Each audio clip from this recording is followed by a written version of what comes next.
Would you like some more tips and tactics on how to boost your productivity so that you can accomplish more? They're coming.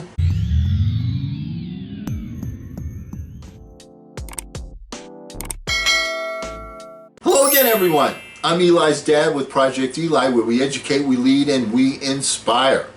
Last time we got together, I gave you 3 tactics by a gentleman named Anthony Young, who wrote a tremendously good article, which, by the way, mirrors most of the things that I've been telling you over this period of time from this pulpit. But when you hear something from a different perspective, sometimes that makes it click. So that's why I'm going to repeat these concepts to you, because repetition means retention. Let's pick it up with his 4th tactic. Make your tasks smaller and actionable. While many people think they're unproductive because of laziness or a lack of willpower, the reason is often much simpler. For example, a person's to-do list might look like this: write a report, create a video for a project. The real problem here is each task is overwhelming and can take anywhere from 2 to 20 hours. There's no set duration, and the only way to cross it off the list is to finish the entire thing. Meanwhile, of course, it stays on your to-do list for days, if not weeks or months.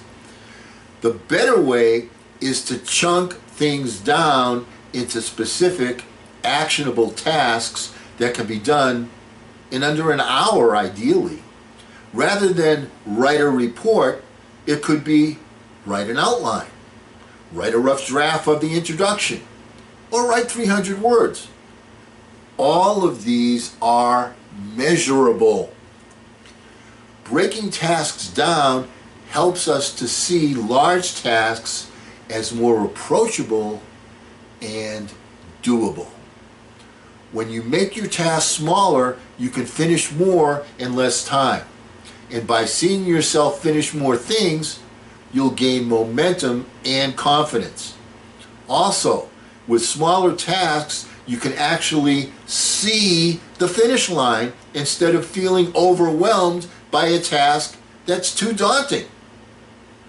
His 5th tactic: batch your tasks. Email is it's a huge part of a lot of people's work. Research shows that people spend 28% of their workday reading and answering emails, and they check email or messages every 6 minutes. 84% of workers also leave their email open in the background while they're doing work. But as mentioned earlier, every time you check your email, you lose time reading them and mentally trying to refocus. That's why it's far more efficient and productive to lump all your emailing and messaging into only 1 to 3 times a day. Tim Ferriss calls that batching.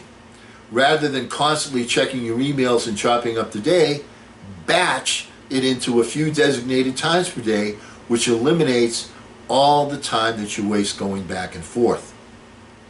Number 6, set aggressive timelines. To boost your productivity, don't give yourself more time to finish something. Give yourself less. Let me give you an example of that.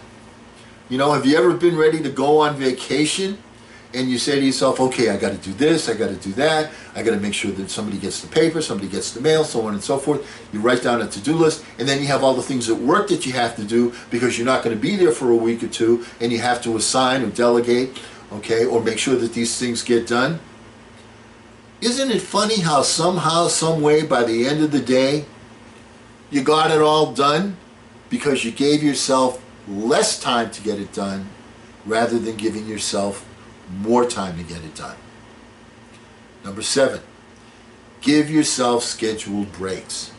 Whether you're working, writing, reading, or learning, taking regular breaks is essential. It's just like working out. You need to rest between exercises so you can do it again and still have energy. You're going to discover that those breaks actually enhance your productivity.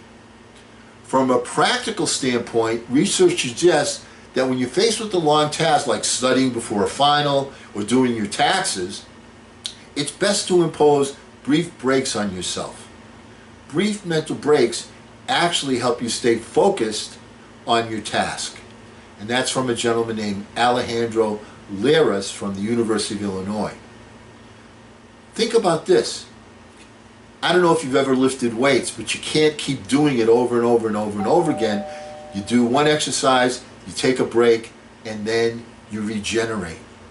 My major mentor, Bob Anderson, always said, you've got to take 10, 15 minutes, go sit someplace, and regenerate, regain your strength. So how long should that break be? Well, like we said, about 10 or 15 minutes.